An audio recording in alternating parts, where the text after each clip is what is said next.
Hello, my friend. Welcome back to Origin Stories. Today, I want to tell you the story of something you probably touch every single day, yet almost never truly look at. It sits quietly in your wallet. It rests in your front pocket. It travels across ocean borders, passes through millions of hands, and powers the largest economy on Earth. It is the American dollar bill. Picture yourself sitting at a small cafe in a crowded city. You reach into your pocket and pull out a thin piece of paper to pay for your morning coffee. You hold it between your fingers. It feels slightly rough, crisp, and surprisingly durable. It is green, black, and pale cream. On the front, a solemn man stares back at you with a calm, unblinking expression. On the back, there is a strange, unfinished pyramid with a single glowing eye floating at the top. Tiny Latin phrases are carved into the background: Annuit coeptis and Novus Ordo Seclorum. It feels ancient. It feels mysterious. It looks almost like a secret document from a forgotten mystic order. But what actually is it? Why is it green instead of blue, red, or gold? And why does a simple piece of printed material hold so much power over our modern world? If you ask most people what a dollar bill is made of, they will tell you without hesitation, it is made of paper. But they would be completely wrong. It is not made of wood pulp paper at all. If you accidentally leave a regular sheet of notebook paper inside your jeans pocket and run it through a washing machine, it disintegrates into a wet, messy pulp. But a dollar bill survives intact. That is because American currency is actually a special woven textile, a blend of 75% cotton and 25% linen. It is not paper. It is closer to a piece of high-quality clothing. Behind every single line, symbol, portrait, and security feature on this small piece of cloth lies a fascinating story. It is a story of global trade, violent wars, secret chemical formulas, ruthless counterfeiters, and national survival. Today, we are going to unpack the secret origin of the American greenback, from its ancient roots to the modern high-tech notes in your wallet. To understand why paper money looks and behaves the way it does today, we have to travel back thousands of years and trace how human societies learned to place trust in symbolic items. Long before banknotes existed, early humans relied on direct trade, known as bartering. A farmer would offer a basket of fresh apples to a shoemaker in exchange for a pair of leather boots. But bartering had a massive flaw that economists call the coincidence of wants. What if the shoemaker did not want apples? What if he only needed wheat? The entire trade broke down. To solve this problem, ancient civilizations created money, an agreed-upon medium of exchange. In some parts of the world, people traded using beautiful seashells called cowries. In early North America, indigenous nations crafted intricate beads from clamshells, known as wampum, which carried deep ceremonial and economic value. Later, European settlers in America used beaver pelts, tobacco leaves, and heavy silver coins minted by the Spanish Empire. In fact, the very word dollar traces back to a heavy European silver coin called the thaler, which was minted in a Bohemian valley named Joachimsthal in the 16th century. The Spanish silver coin, popularly known as the Piece of Eight, was so trusted and widespread that it remained legal currency in the United States all the way until 1857, when the 13 American colonies decided to fight for their independence against Great Britain in 1775. The newly formed Continental Congress faced an immediate crisis. War is extraordinarily expensive. Soldiers need food, boots, rifles, and gunpowder. But the young American government had no gold reserves, no silver mines, and no power to collect national taxes. So they made a desperate choice. They started printing paper money called continental currency. It sounded like a perfect plan. It wasn't. Without gold or silver backing the bills, and with Congress printing millions of notes to pay for war supplies, hyperinflation set in rapidly. To make matters far worse, the British military hatched a secret economic plot. They brought massive printing presses onto warships anchored off the American coast. and produced millions of high-quality fake Continental notes. British agents flooded American markets with counterfeit money to undermine faith in the American economy. Within a few years, the currency collapsed entirely. Shopkeepers refused to take paper bills, demanding real silver coins instead. Citizens began using a popular phrase to describe anything totally useless: not worth a Continental. That economic disaster left a deep scar on the American psyche. For nearly 80 years following the Revolutionary War, the United States federal government refused to print paper currency, trusting only gold and silver coins, known as specie. As the United States expanded across the vast North American continent during the 19th century, carrying heavy bags of gold and silver coins became dangerous and practical chaos. To fill the gap, thousands of private state-chartered banks began printing their own individual paper notes. By 1860, there were over 1,500 different private banks issuing money across the country. There were more than 8,000 distinct types of paper bills floating around in daily life, each with different colors, designs, and promises of value. Imagine walking into a store back then. You hand the clerk a $5 bill printed by a small bank in Ohio. The clerk pulls out a thick reference guide called a counterfeit detector, spends 10 minutes inspecting your note, and announces that your $5 bill is only worth $3 in his store because he doesn't trust the Ohio bank's financial health. It was confusing. It was chaotic. And then, in 1861, the American Civil War erupted. Once again, the federal government needed vast sums of money overnight to fund the military. Gold and silver vanished from circulation almost immediately as nervous citizens hoarded precious metals in their homes. President Abraham Lincoln and his Secretary of the Treasury, Salmon P. Chase, realized they had no choice. They had to print federal paper money for the first time since the American Revolution. In 1861, Congress authorized the creation of demand notes. Before we look at how these bills were engineered, let us pause to highlight three incredible, surprising historical secrets that we will uncover in today's story. First, we will learn why the Secret Service was created in 1865 and why its original mission had nothing to do with saving the president's life.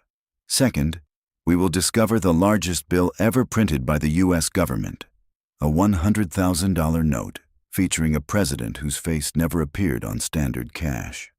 And third, we will uncover why American dollar bills are green, tracing it back to a brilliant 1857 chemical breakthrough designed to stop a brand new 19th century crime wave. So why is the dollar green? In the mid-1850s, early photography created a massive crisis for paper currency. Counterfeiters realized they could take a sharp black and white photograph of a legitimate banknote, transfer the photo onto a copper plate, and print thousands of convincing duplicates. To solve this, a chemist named Dr. Thomas Sterry Hunt developed a special green ink made from chromium oxide in 1857. This specific shade of green had a unique chemical property. It was completely opaque and absorbed specific wavelengths of light. Early photographic plates could not capture or duplicate the chemical green layer without destroying the fine detail of the black ink printed over it. Furthermore, green was psychologically associated with stability, growth, and natural durability. When the Treasury Department began printing the 1861 demand notes, they bought tons of this specialized green ink and applied it heavily to the back of every bill. People looked at the distinctive color on the reverse side and immediately gave them a permanent nickname: the greenbacks. Despite the green ink, counterfeiting reached epidemic levels during the Civil War.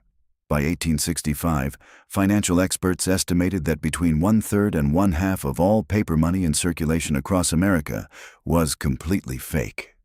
Talented engravers set up secret workshops in secluded wilderness cabins and city cellars. One famous counterfeiter, Jim the Penman Hamilton, possessed such incredible artistic precision that he could hand-draw the delicate geometric patterns and signatures on banknotes using a microscopic feather pen, tricking bank cashiers for years. The nation's financial system was on the brink of total breakdown. If citizens lost faith in the greenback, the war effort and the post-war economy would fail. On July 5, 1865, President Abraham Lincoln authorized the creation of a brand new federal law enforcement division, the United States Secret Service. Their original mission had nothing to do with bodyguards or presidential protection. Their sole objective was to track down counterfeiters, raid illegal printing shops, and preserve the public trust in American currency. It was not until decades later, following the assassination of President William McKinley in 1901, that the Secret Service was formally assigned to protect the president. If you are enjoying this deep dive into history and want to improve your English while learning incredible stories, make sure to subscribe to Origin Stories. We share hidden chapters of history every week. Now, back to our story.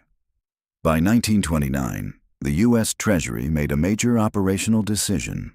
To reduce production costs and make currency easier to sort, they reduced the physical size of all banknotes by 30% and standardized the layout across all denominations. Let us examine the exact banknotes in circulation today, uncovering the hidden symbols and historical choices behind each one. We start with the $1 bill, the ultimate symbol of the nation. The front features George Washington, based on an iconic 1796 portrait painted by Gilbert Stuart. If you examine Washington's facial expression closely, he looks noticeably rigid and stern. Historical records reveal that at the time he posed for the painting, Washington was wearing extremely uncomfortable, custom-fitted dentures made of cow tooth, ivory, and lead, which caused his mouth to swell. The reverse side displays the two halves of the Great Seal of the United States. On the right, the American bald eagle holds 13 arrows in one claw for war, and an olive branch with 13 leaves in the other for peace. The eagle's head is turned toward the olive branch, signaling a national preference for peace. On the left side stands the famous unfinished pyramid. The pyramid represents strength, endurance, and structural stability.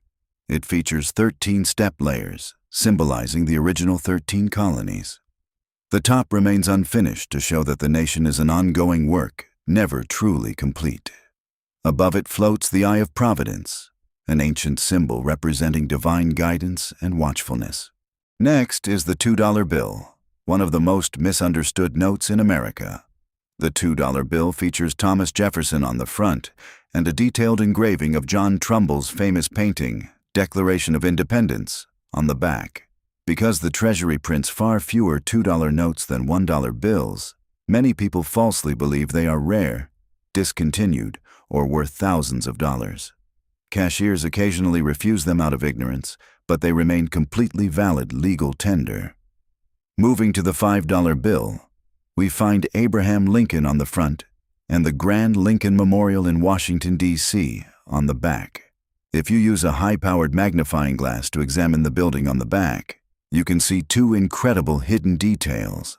The names of 26 U.S. states engraved along the top building rim, and a tiny representation of the seated Lincoln statue inside the central columns. The $10 bill showcases Alexander Hamilton, one of only two non-presidents featured on modern circulating bills. As the first Secretary of the Treasury, Hamilton established the first Bank of the United States, designed the early financial architecture of the nation, and created the U.S. Mint. The back of the bill depicts the U.S. Treasury Building. The $20 bill features Andrew Jackson on the front and the White House on the back. Jackson's presence on paper money contains a famous historical irony. President Jackson was a fierce opponent of paper currency and national banking, passionately fighting to abolish paper notes in favor of gold coin. Yet today, his face sits on the most widely circulated bill in everyday American commerce. The $50 note features Ulysses S. Grant, the commanding general who led the Union Army to victory during the Civil War and later served as the 18th U.S. President.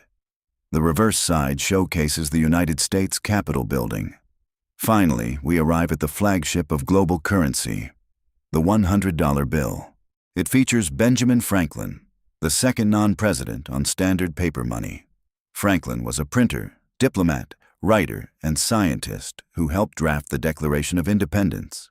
Because the $100 bill is the most targeted denomination for international counterfeiters, it contains stunning optical technology. There is a bright blue 3D security ribbon woven directly through the fabric fibers. It contains thousands of microscopic lenses that shift tiny images of Liberty Bells and the number 100 as you tilt the bill. To the right of Franklin's portrait sits a copper-colored inkwell containing a hidden Liberty Bell printed with color-shifting ink, changing from copper to vibrant green when tilted. Around the borders, ultra-small microprinting displays the words, "The United States of America," so small that it looks like a solid line to the naked eye. While most citizens are familiar with bills up to $100, the United States government once printed massive, high-denomination banknotes designed for large-scale financial transfers before the digital era. There was a $500 bill featuring President William McKinley, a $1,000 bill showcasing Grover Cleveland, a $5,000 bill with James Madison, and a legendary $10,000 bill featuring Salmon P. Chase, the Treasury Secretary who first decided to print green ink demand notes during the Civil War. The largest note ever created was the $100,000 gold certificate, printed during the height of the Great Depression in 1934. It featured President Woodrow Wilson. These bills were never placed into public wallets or store registers. Instead, they were used strictly inside the Federal Reserve System to transfer massive reserves of physical gold between government accounts. In 1969, President Richard Nixon officially ordered the Treasury to cease issuing all notes higher than $100.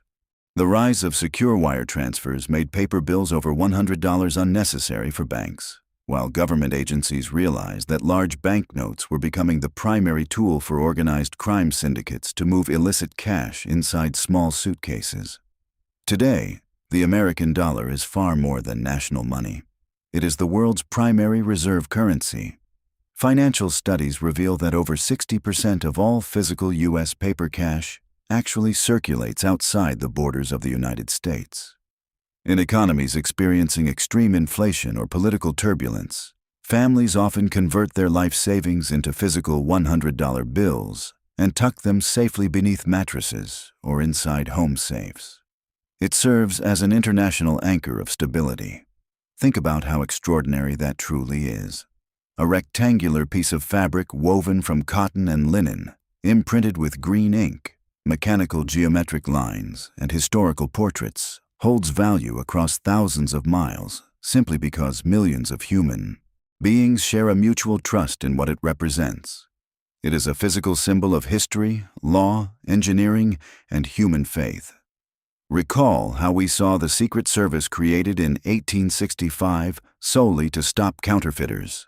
The massive $100,000 bill with Woodrow Wilson built for gold transfers, and Dr. Hunt's 1857 green chromium ink designed to defeat early photography. Thank you for joining me on this journey into the past.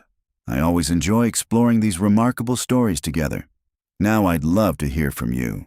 Which part of today's story surprised you the most or changed the way you think about history? Let me know in the comments. I read as many of them as I can. If you enjoyed this video, please give it a like and subscribe for more fascinating stories from history. There are countless forgotten lives, incredible events, and ancient mysteries still waiting to be uncovered. Until next time, take care of yourself, stay curious, and never stop exploring the past. I'll see you in the next story.